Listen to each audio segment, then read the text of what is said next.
নমস্কার। যুক্তি তর্ক সঙ্গে অর্কই আপনাদের স্বাগত। আপনাদের সঙ্গে আমি অর্কপ্রভ সরকার। আপনাদের স্বনির্বন্ধ অনুরোধ, চ্যানেল সাবস্ক্রাইব করবেন, থ্যাঙ্কস বাটনে ক্লিক করতে ভুলবেন না। দেখুন, নরেন্দ্র মোদী মাননীয় প্রধানমন্ত্রী নির্বাচিত প্রধানমন্ত্রী হিসাবে পণ্ডিত নেহরুকে পিছনে ফেলে দিয়েছেন।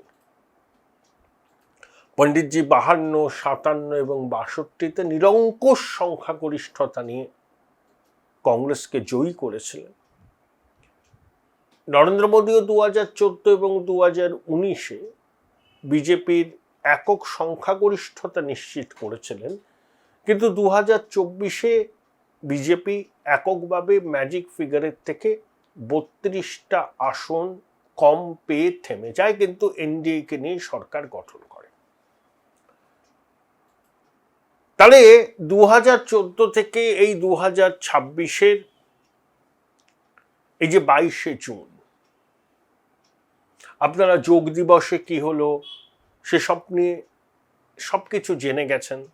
প্রধানমন্ত্রীর রাজ্য সফর, পশ্চিমবঙ্গ দিবস উদযাপন, প্রধানমন্ত্রীর বক্তব্য, এ নিয়ে আমি আজকে কিছু বলছি না।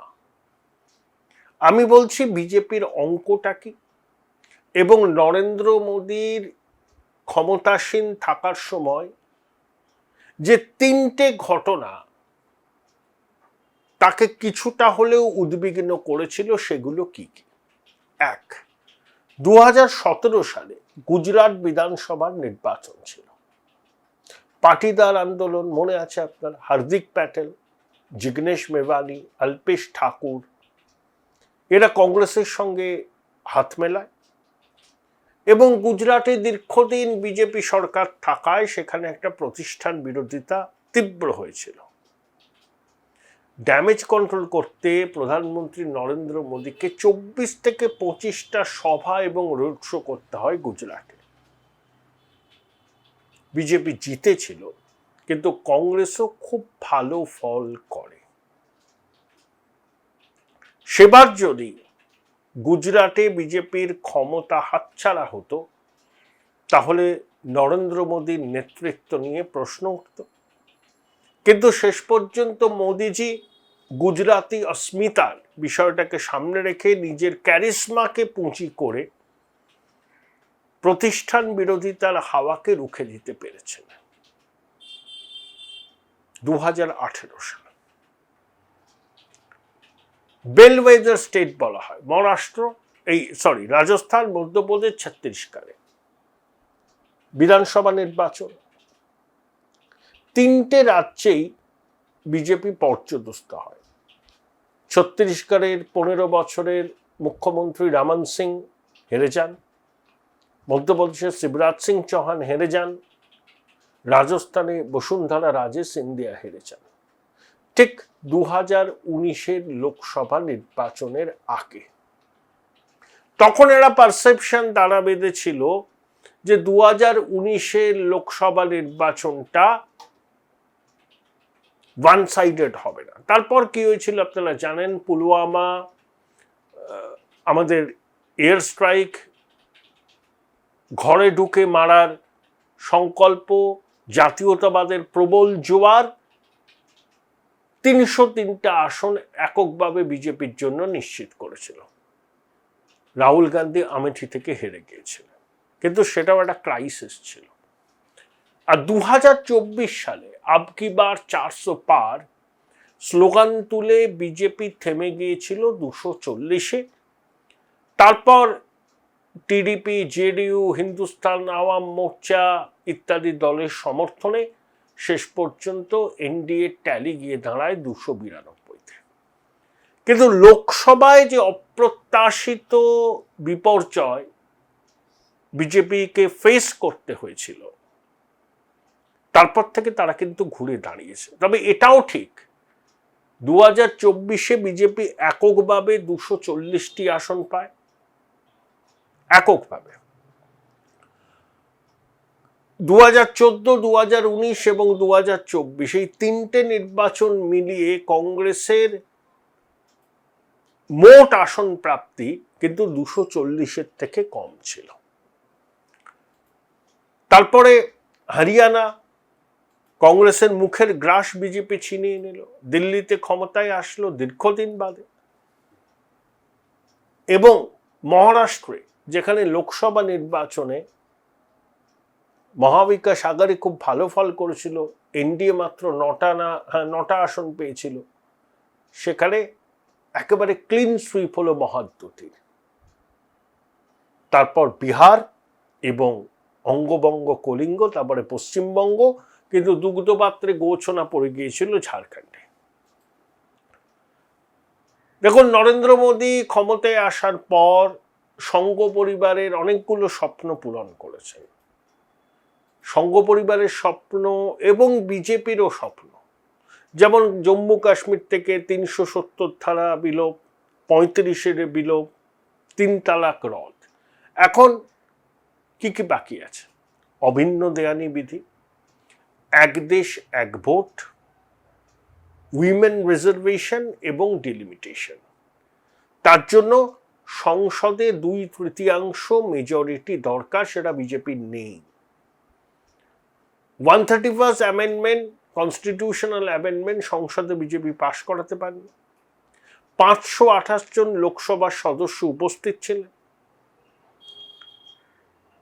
2/3 মেজরিটি মানে 350 জনের সমর্থন জরুরি ছিল। এনডিএ পেয়েছিল 298, অপোজিশন 230। তাহলে হয়নি। তাহলে বিজেপির অঙ্কটা কি?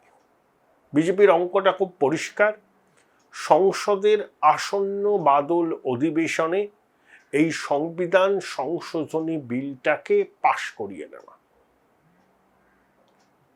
তৃণমূল কংগ্রেসের 20 জন সাংসদ বেরিয়ে গিয়ে ন্যাশনালিস্ট সিটিজেন্স পার্টিতে যোগ দিয়েছেন এবং পরিষ্কার বলেছেন যে তারা এনডিএর সঙ্গেই আছেন।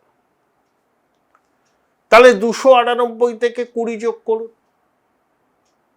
318। ডিএমকে তামিলনাড়ুতে নির্বাচনে হেরে গিয়ে এবং কংগ্রেস বিজয়ের সঙ্গে সরকার গঠন করায় ইন্ডিয়া জোটের বৈঠকে ডিএমকের অনুপস্থিতি, ডিএমকেও যে এনডিএ শিবিরের সঙ্গে কোনো না কোনোভাবে সম্পৃক্ত হচ্ছেন সেটা দিনের আলোর মতো পরিষ্কার। তাহলে ডিএমকের 22 জন, সংখ্যাটা গিয়ে দাঁড়াচ্ছে 340। লোকসভায় এখন 540 জন সদস্য আছেন, 3টে আসনে নির্বাচন হয়নি, তাই 2/3 মেজরিটি মানে 362। এখন 22টার মতো আসন জোগাড় করতে হবে। শিবসেনা উদ্ধব 9 জন সাংসদ আছে, এনসিপির শরদ পাওয়ার গোষ্ঠীর সাংসদ আছেন, আরো ছোটখাটো কয়েকটা দল আছে।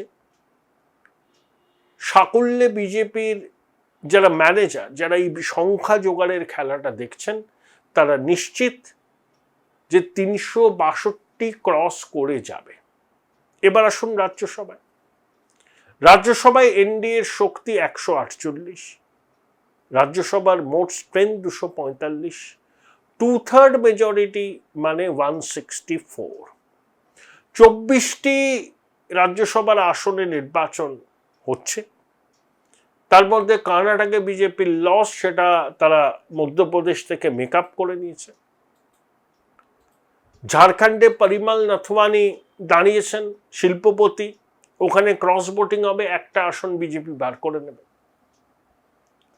Join Runux Institute of Hotel Management, New Town, offering guaranteed global placement in hotel, hospitality, aviation, hospital and culinary management. এবং পশ্চিমবঙ্গে 3 জন তো পদত্যাগ করেছেন, আরো অনেকে করবেন। পশ্চিমবঙ্গে তথাকথিত বিরোধী এবং শাসকদের যা শক্তি, তাতে অনায়াসে পশ্চিমবঙ্গ থেকে যা যা নির্বাচন হবে সবকটি আসনে, রাজ্যসভা আসনে বিজেপির প্রার্থীর জয়লাভ সুনিশ্চিত। লোকসভায় ডিএমকের সাংসদরা এনডিএকে সমর্থন করলে রাজ্যসভাতেও তার ব্যতিক্রম হবে না। তাছাড়া ছোটখাটো দলের সমর্থন তো থাকবেই, এনপিপি,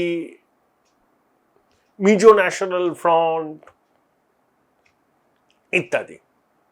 ওই বিষয়টাকে নিশ্চিত করার দায়িত্ব হেমন্ত বিশ্ব শর্মার কাঁধে। তাহলে বিজেপি আছে, মানে এনডি আছে 148, রাজ্যসভায় 2/3 হতে গেলে 164, ডিএমকে রাজ্যসভার 6 জন, রাজ্যসভায় 24টি আসনে নির্বাচন, তাদের বিজেপির 3-4টি গেন হবে। এনসিপির যারা অজিত পাওয়ার পন্থী নন, সুপ্রিয়া সুলে, শরদ পাওয়ার পন্থী, সেখান থেকেও রাজ্যসভার সদস্য।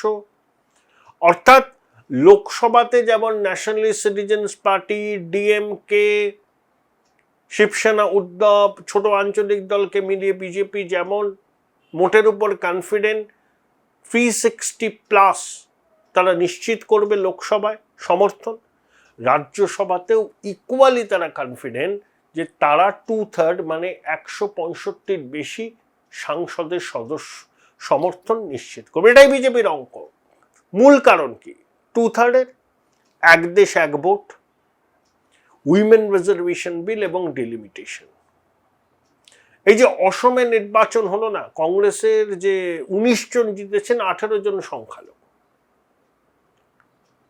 মুসলিম পপুলেশন যেখানে বেশি, সেই সমস্ত কেন্দ্রগুলোতে একটা জায়গাতে রাখা হয়েছে, একটা বন্ধনীতে, এবং মুসলমান জনগোষ্ঠী মিশ্র জনবসতি অধ্যুষিত কেন্দ্রর ফলাফল নির্ধারণ করতে পারবে না। আসামে তাই হয়েছে, যেখানে মুসলিম কনসেন্ট্রেশন মারাত্মক, সেখানে ইউডিএফ যেতে বা কংগ্রেস যেতে বিজেপি খাতা খুলতে পারে না। কিন্তু অন্য কনস্টিটিউয়েন্সিগুলোতে যেখানে মুসলমানরা নির্ণায়ক নন, সেখানে বিজেপি যেতে, সেই জন্য এভাবে হিউজ মার্জিনে বিজেপি জিতল, ল্যান্ডস্লাইড।